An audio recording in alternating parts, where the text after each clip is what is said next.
baabuurka rayidka inuu soo dego si loo galo islamarkaasina loo hubiyo inuusan wax hubowdanin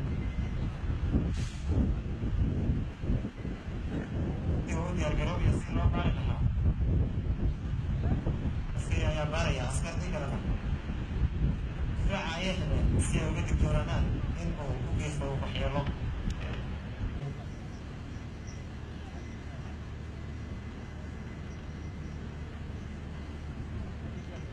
darawalkii ayaa fadhiistay baabuurkiina waxaa ku socota baaritaan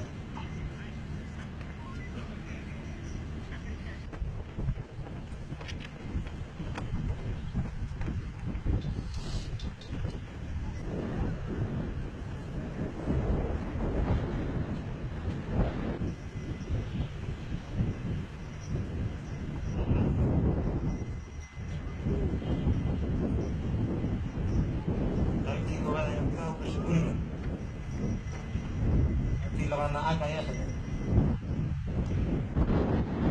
inkastana waxa uu qaaday hooskiisa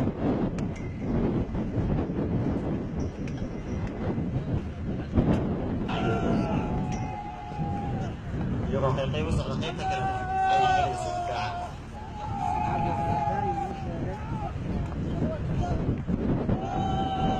codka ay samaynayaan ayaa isla markiiba cadowga ku ridaya argagax iyo naxdin taasi oo ku qasbaysa inuu ka cararo inta aan la soo gaarin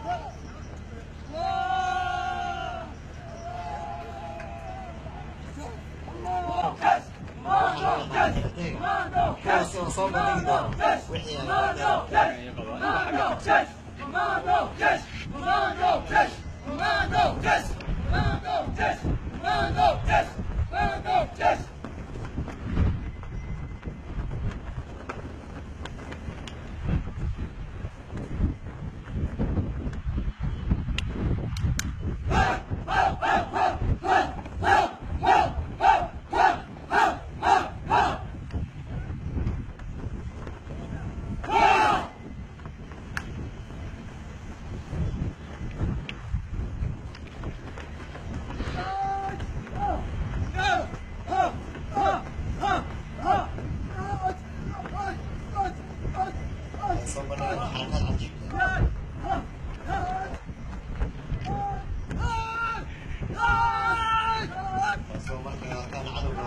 qaadeen isla markiiba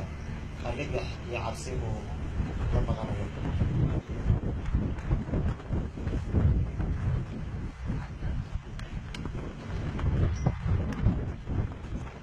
ay boodayaan sida dhagaxyada waana aragtahay in maxay Soomaaliyeed uu soo haweysto